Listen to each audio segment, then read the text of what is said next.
The day Venezuela picked the wrong fight and why it matters more than you think. Let me take you back to March 20th, 2024.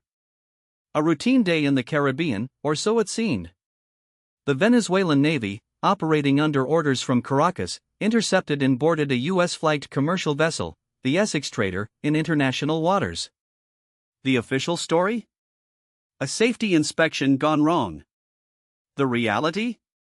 A geopolitical miscalculation so severe that it may well have been the moment Venezuela, and, by extension, its patrons in Moscow and Beijing realized they had just punched above their weight in the worst possible way. I've spent the last 3 decades studying the intersection of military power, economic leverage, and great power competition. And let me tell, this wasn't just another Latin American dust-up. This was a test, a deliberate provocation designed to probe American resolve, to see how far the U.S. could be pushed before it pushed back.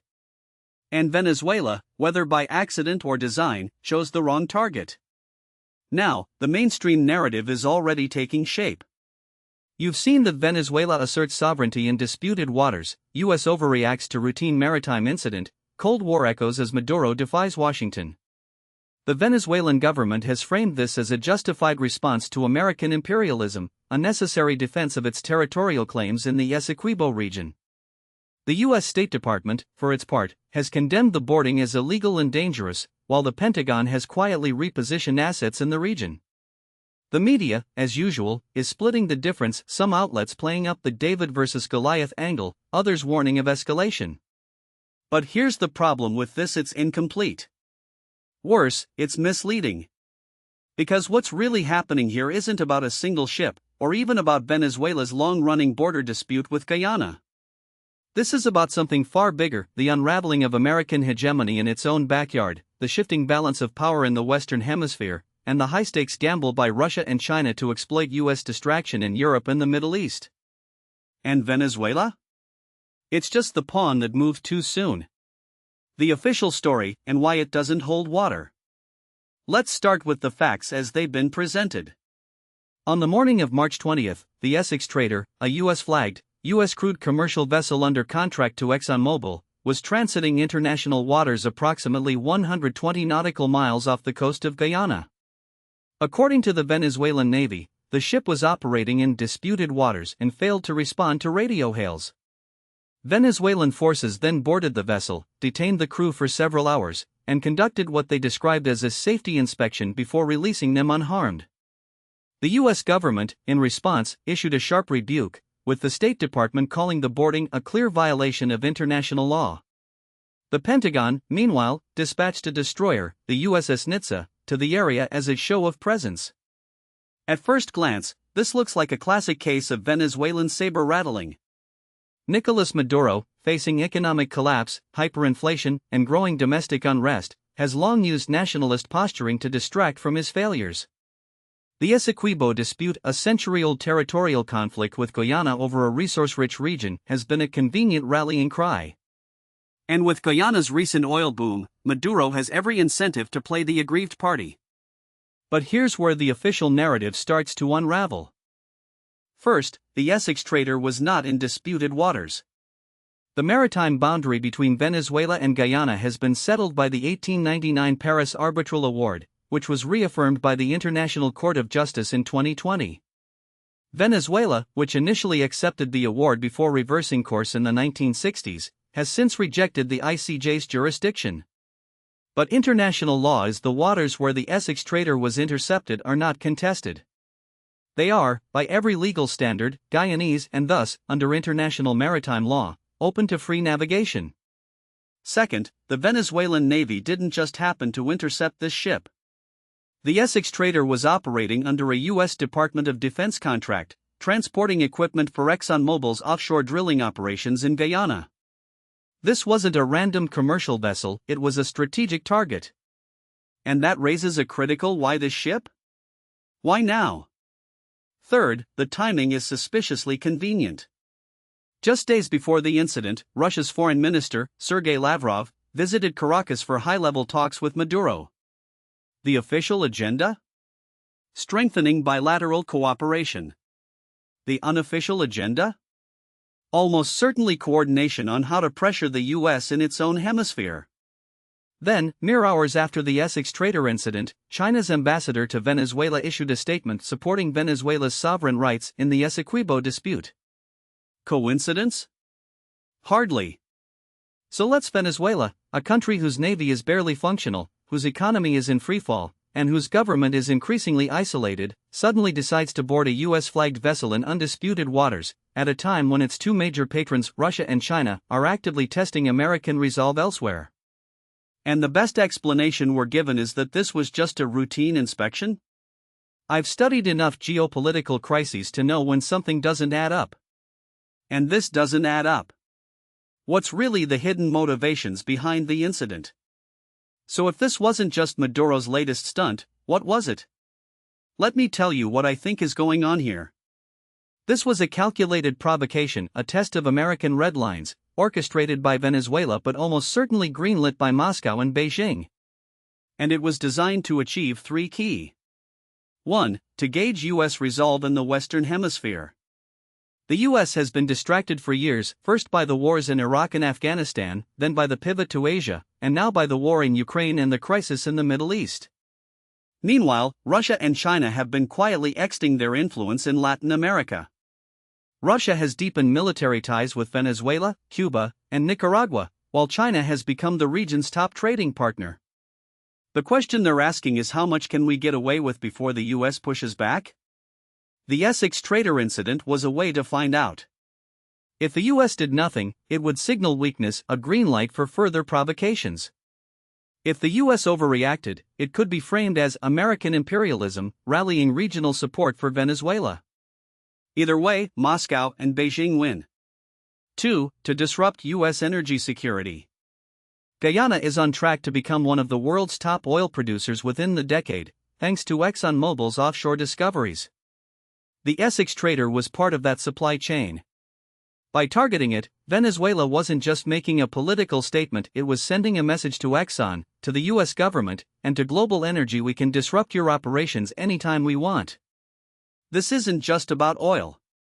It's about leverage. If Venezuela can make Guyana's offshore fields too risky to operate, it weakens US energy dominance and strengthens Russia's hand in global energy markets. 3. To force the US into a lose-lose scenario. Here's the real genius of this: it doesn't matter how the US responds. If the US does nothing, it emboldens further provocations, not just from Venezuela, but from Russia and China in their own spheres of influence. If the US responds militarily, it plays into Maduro's narrative of Yankee imperialism, giving him a domestic boost and potentially rallying other Latin American nations to his side. If the US imposes sanctions, it risks pushing Venezuela even closer to Russia and China, which have already bailed out Maduro's regime with loans, arms, and diplomatic cover. This is classic gray zone warfare, a tactic Russia has perfected in Ukraine and the Baltics, and one China is increasingly using in the South China Sea. The goal isn't to win a direct confrontation. It's to erode US influence without triggering a full-scale war. And Venezuela? It's just the delivery mechanism. The broader geopolitical why this incident is a proxy for great power competition. Now, let's out. Because this incident isn't just about Venezuela. It's about the entire global struggle for power in the 21st century. We are living in a moment of great power transition, a period where the post-Cold War unipolar order, dominated by the United States, is giving way to a more multipolar world. Russia and China, for all their differences, share one core to accelerate that transition. And they're doing it by systematically challenging US dominance in key regions: Eastern Europe, the South China Sea, the Middle East, and now, increasingly, Latin America. This is where realist international relations theory becomes essential. Realism, in its simplest form, argues that states act in their own self-interest, that power is the currency of international politics, and that the international system is inherently anarchic, meaning there's no higher authority to enforce rules. In this worldview, Venezuela's actions aren't just about Maduro's ego or domestic politics. They're part of a larger strategy by revisionist powers to reshape the global order. Let me break this. 1. Russia's the southern flank strategy. Russia has been methodically rebuilding its influence in Latin America for over a decade. Why? Because it's the perfect way to distract and weaken the US. Military Russia has sold billions in arms to Venezuela, including advanced S-300 air defense systems, Su-30 fighter jets, and T-72 tanks. It has also conducted joint military exercises with Venezuela, Cuba, and Nicaragua. Economic. When Venezuela's oil industry collapsed, Russia's Rosneft stepped in, providing loans and investment. When the US imposed sanctions, Russia helped Venezuela evade them. Diplomatic. Russia has repeatedly blocked US-backed resolutions at the UN targeting Venezuela. It has also provided political support for Maduro's regime, including recognizing his 2018 re-election as legitimate. The Essex trader incident fits perfectly into this strategy. By provoking the US in its own backyard, Russia forces Washington to divert attention and resources away from Ukraine and Europe. It's a classic asymmetric tactic, using a weaker ally to tie down a stronger adversary. 2. China's the string of pearls in America's backyard. China's interest in Venezuela is less about ideology and more about resources and influence. Economic. China is Venezuela's largest creditor, having loaned over $60 billion since 2007. Much of this debt is repaid in oil, giving China a steady supply of crude. Infrastructure. China has built ports, railways, and power plants in Venezuela, often in exchange for oil concessions. These projects aren't just economic, they're strategic, giving China a foothold in the region.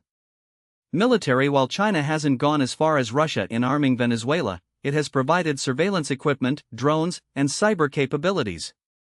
More importantly, it has used Venezuela as a testing ground for its digital authoritarianism model, exporting facial recognition technology, internet censorship tools, and social credit style systems.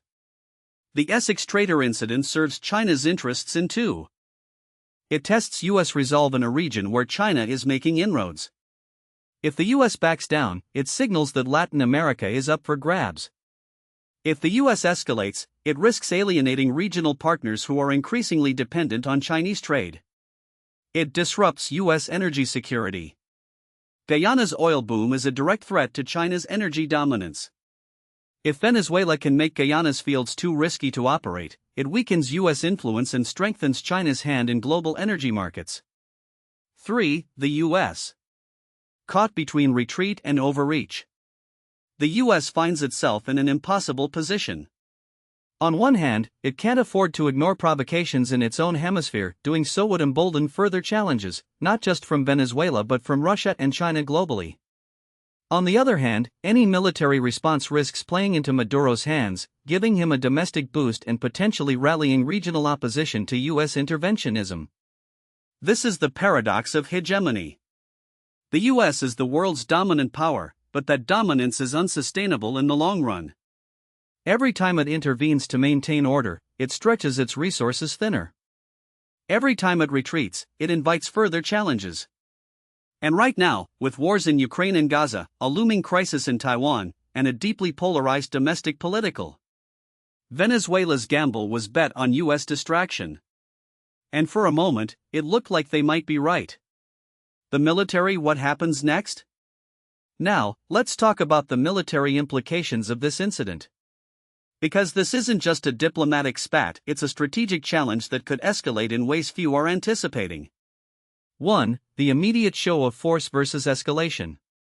The US has already taken two key. Deployed the USS Nitsa to the region. This is a show of presence, a way to signal that the US won't tolerate further provocations without risking a direct confrontation. Increased surveillance and reconnaissance. The US has ramped up ISR flights over the Caribbean, likely using drones and P-8 Poseidon aircraft to monitor Venezuelan naval movements. But here's the: shows of force only work if the other side believes you're willing to use force. And right now, Maduro and, more importantly, his patrons in Moscow and Beijing are testing that willingness. 2. The escalation. How this could spiral. Let's game this out. Here's how the situation could. Level 1: Economic pressure. The US could impose new sanctions on Venezuela, targeting its oil exports, its gold trade, or its financial ties to Russia and China. But sanctions have a poor track record of changing behavior, especially when the target has powerful backers. Level 2: Limited military action. The US could conduct a proportional military response, say, intercepting a Venezuelan naval vessel in international waters, or striking a Venezuelan military installation in retaliation. But this is a dangerous game. Venezuela's military is weak, but it's backed by Russia. Any direct US strike could trigger a Russian response either in Venezuela or elsewhere. Level 3, full-blown crisis. If Venezuela escalates further, say, by seizing another US vessel, or by attacking Guyanese oil infrastructure, the US could be forced into a kinetic response. This could range from airstrikes on Venezuelan naval assets to a full-scale blockade. And that's when things get really dangerous. Why? Because Venezuela isn't just Venezuela anymore. It's a proxy for Russia and China. And if the US strikes Venezuela, it's effectively striking at Moscow and Beijing's interests. That's how you get a global crisis from a regional incident. 3. The Russia-China wildcard. Here's where it gets really complicated. Russia has already signaled that it views Venezuela as a strategic partner. If the US were to strike Venezuelan forces, Russia could respond in any number of cyber attacks on US infrastructure, military support for Venezuela, including advanced air defense systems or even volunteer forces, escalation in Ukraine, using the crisis to distract the US and Europe from supporting Kiev. China, meanwhile, would likely take a more economic, dumping US Treasury bonds to destabilize markets, cutting off rare earth exports, increasing pressure on Taiwan, betting that the US is too distracted to respond effectively. This is the nightmare scenario for US. A multi-front crisis where the US is forced to fight on multiple fronts, militarily, economically, and diplomatically, against two near-peer adversaries. And Venezuela?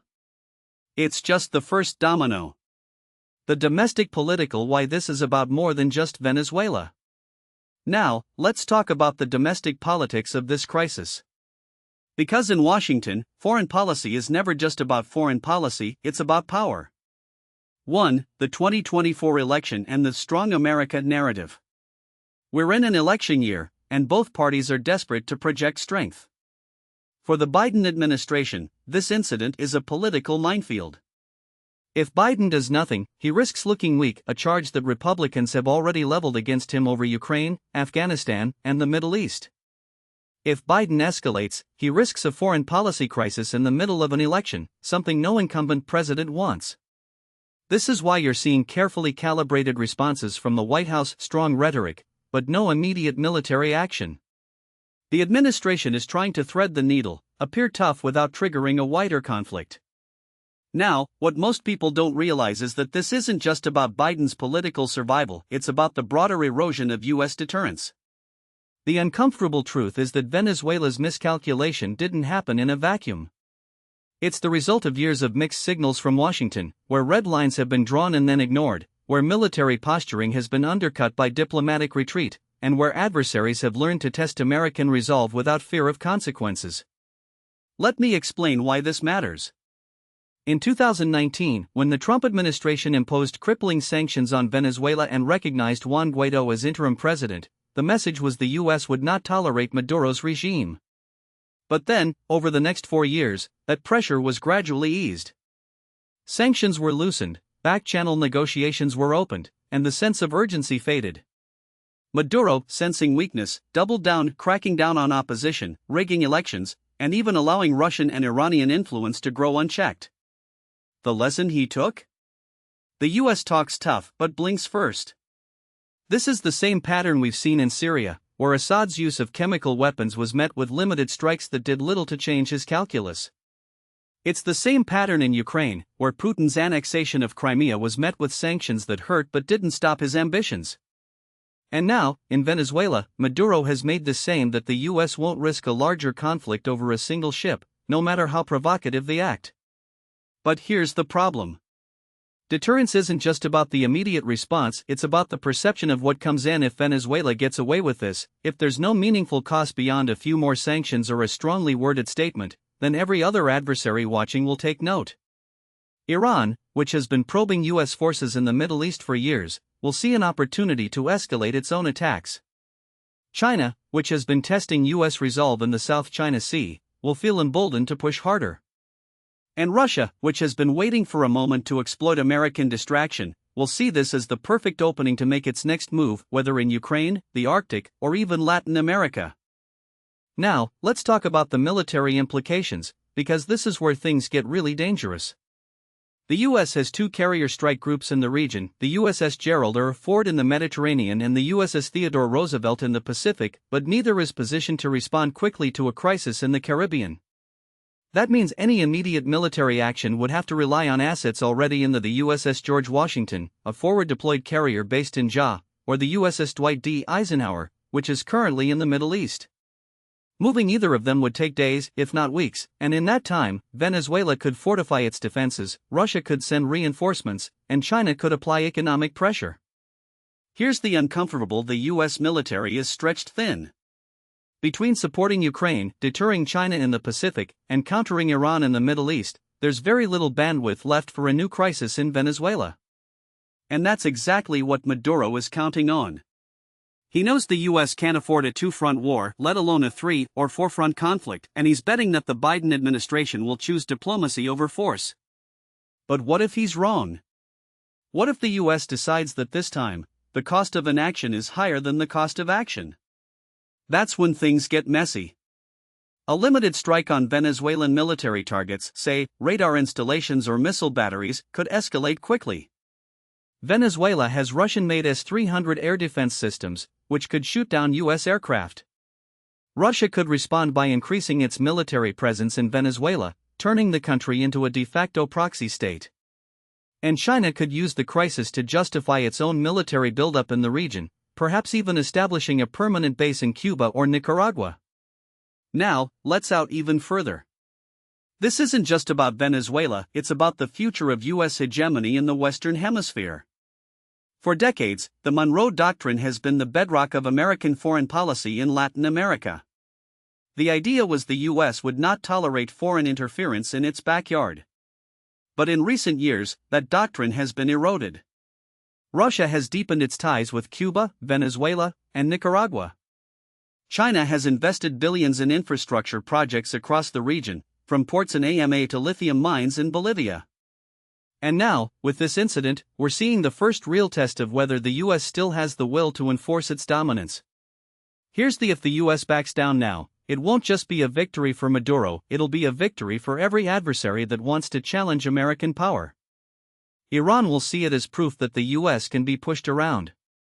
China will see it as an opportunity to extend its influence. And Russia will see it as a green light to escalate its own aggression. That's why this moment is so dangerous. It's not just about one ship or one country, it's about the future of the international order. So what happens next? The Biden administration has a few options, none of them good. It could impose more sanctions, but Venezuela is already one of the most sanctioned countries in the world. How much more pressure can you apply?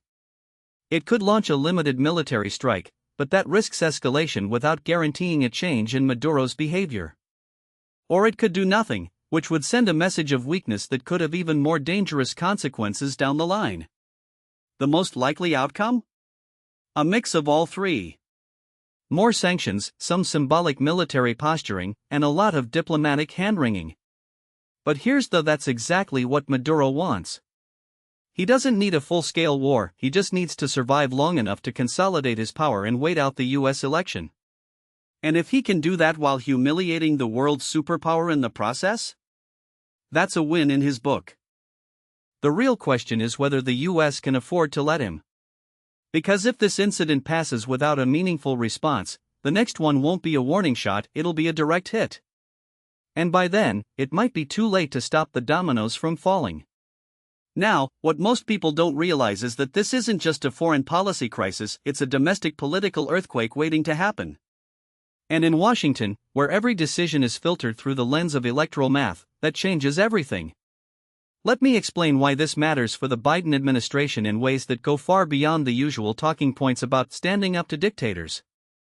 First, there's the immediate political calculus.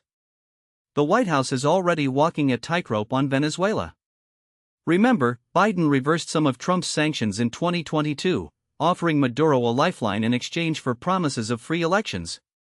That gamble failed spectacularly. Maduro not only rigged the 2024 election but then had the audacity to arrest the opposition candidate, Edmundo Gonzalez, just weeks before this naval incident. The administration's response? A half-hearted reimposition of sanctions on Venezuela's oil sector, which, let's be honest, is about as effective as throwing a bucket of water on a forest fire. The problem is that Biden's team can't admit they got played without looking weak, and they can't escalate without risking a domestic backlash from progressives who still cling to the fantasy that dialogue with Maduro is possible. Here's the uncomfortable: the left wing of the Democratic Party is already fracturing over this. Figures like Bernie Sanders and Alexandria Ocasio-Cortez have spent years arguing that U.S. sanctions are the root of Venezuela's suffering, not Maduro's corruption. Now, with this naval provocation, they're caught between their anti-interventionist principles and the undeniable fact that Maduro just threatened a U.S. warship. I've seen the internal polling. This is a nightmare scenario for the White House. If they respond forcefully, they lose the progressive base.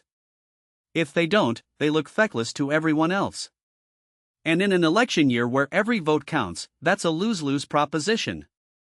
But the real domestic fallout isn't just about the left, it's about the broader perception of American strength. Let's rewind to 2019 for a second. When Trump ordered the assassination of Qasem Soleimani, the political reaction was immediate and visceral. Democrats condemned it as reckless, but even they couldn't deny that it sent a message. Fast forward to today, and we're in a very different world. The public's appetite for confrontation has evaporated.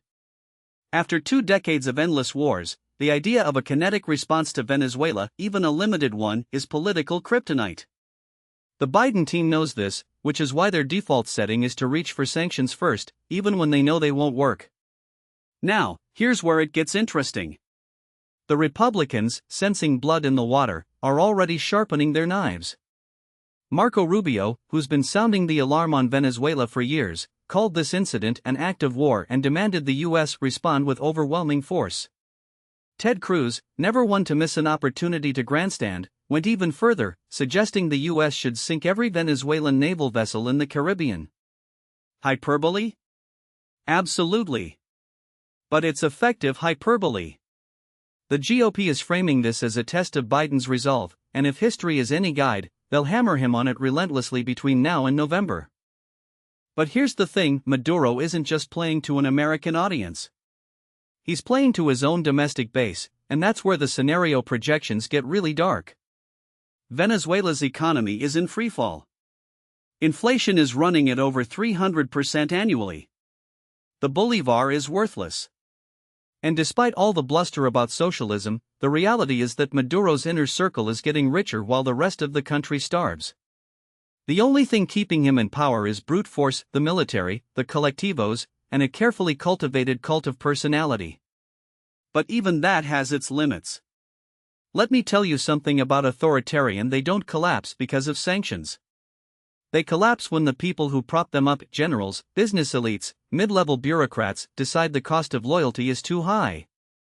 Maduro knows this, which is why he's desperate to manufacture a crisis that rallies his base. A confrontation with the U.S. is the perfect distraction. It allows him to frame himself as a revolutionary leader standing up to Yankee imperialism, while simultaneously justifying crackdowns on dissent. The problem is that this strategy only works if the U.S. plays along. And that's where the scenario projections get really interesting. If the U.S. responds with more sanctions, Maduro will declare victory. He'll say, "Look, the Americans are afraid of us," and use it to consolidate power. If the U.S. does nothing, he'll declare victory anyway. But if the U.S. responds with something unexpected, say, a cyber attack on Venezuela's oil infrastructure or a covert operation to support a military coup, then all bets are off. The risk, of course, is that Maduro retaliates by unleashing another wave of migrants toward the U.S. southern border, which would be a political disaster for Biden. So where does that leave us? The most likely outcome, as I see it, is a carefully calibrated response designed to thread the needle. The U.S. will impose more sanctions, but they'll be targeted, maybe freezing the assets of Maduro's inner circle or cutting off their access to the global financial system. There will be some military posturing, perhaps a show of force in the Caribbean, but nothing that risks escalation. And behind the real wildcard here is the Venezuelan military. Historically, the armed forces have been Maduro's last line of defense. But cracks are starting to show. In 2019, a group of officers attempted a coup. In 2020, there were reports of low-level defections. And just last month, a retired general, Cliver Alcala, was extradited to the U.S. on drug trafficking charges, a move that sent shockwaves through the ranks. If the U.S. can exploit those divisions, this could be Maduro's last stand. But if the military closes ranks behind him, we're looking at a protracted stalemate, with Venezuela becoming a permanent thorn in the side of U.S. policy. Here's the bottom: this incident isn't just about one ship or one country. It's about whether the U.S. still has the stomach for the kind of hard power politics that defined the 20th century. The establishment narrative in Washington is that America is in decline, that our adversaries are ascendant, and that the best we can do is manage our retreat. But that's a self-fulfilling prophecy. If we accept that frame, then yes, we're doomed. But if we recognize that the international order isn't some fragile house of cards, if we remember that even the most brutal dictatorships can collapse when their internal contradictions become too great, then there's still a path forward. The question is whether anyone in Washington has the courage to take it. Because right now, Maduro is testing more than just our resolve. He's testing our imagination. And so far, we're failing. Now, what most people don't realize is that this moment isn't just about Venezuela, it's about the broader collapse of deterrence in the Western Hemisphere. For decades, the Monroe Doctrine was more than just a historical footnote, it was an unspoken understanding that the U.S. wouldn't tolerate foreign meddling in its backyard. But somewhere along the way, we forgot that deterrence isn't just about having the biggest stick, it's about being willing to swing it. And right now, Maduro is swinging first because he's convinced we won't swing back. Let me explain why this matters beyond the immediate crisis. The U.S. has spent the last 20 years obsessing over great power competition with China and Russia, pouring trillions into the Pacific and Eastern Europe while ignoring the fact that our own neighborhood is falling apart. Venezuela isn't just a failed state, it's a Russian and Iranian forward operating base. Moscow has troops at an airbase in Laurquilla, Wagner Group mercenaries training Venezuelan forces, and Rosneft controlling key oil infrastructure. Tehran, meanwhile, has turned Caracas into a hub for its proxy networks, using Venezuelan territory to move weapons and operatives into the Western Hemisphere. And let's not forget China, which has turned Venezuela into a debt colony, with Beijing now owning a significant chunk of the country's oil reserves.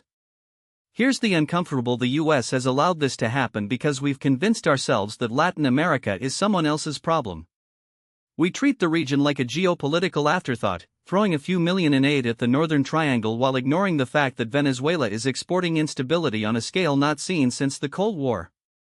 The 2019 Lima Group Declaration, where a dozen Latin American countries recognized Juan Guaidó as Venezuela's legitimate leader, was a historic moment, but Washington didn't follow through. Instead of backing words with action, we let Maduro outmaneuver us, using the demic as cover to crush the opposition, rig elections, and deepen his ties with our adversaries. So what are our options now? The establishment will tell you that we're stuck with the same old sanctions, diplomacy, and hope that the regime collapses under its own weight. But that's not a strategy, that's surrender. Sanctions alone won't work because Maduro has already adapted, shifting his economy to a black market model that thrives on corruption and criminality. Diplomacy is a dead end because the regime has no intention of negotiating in good faith. And as for regime collapse, well, that's the ultimate gamble. The Venezuelan military is the key, but it's also the most unpredictable variable. If we push too hard, we risk a Cuban-style hardening of the regime. If we don't push hard enough, we embolden Maduro to escalate further. The alternative is what I'd call a deterrence by denial strategy. Instead of waiting for Maduro to make his next move, we need to make it clear that any further aggression will be met with overwhelming, asymmetric responses. That doesn't mean invading Venezuela, it means cutting off the regime's lifelines. We start by designating Venezuela as a state sponsor of terrorism, which would trigger secondary sanctions on any entity doing business with Caracas.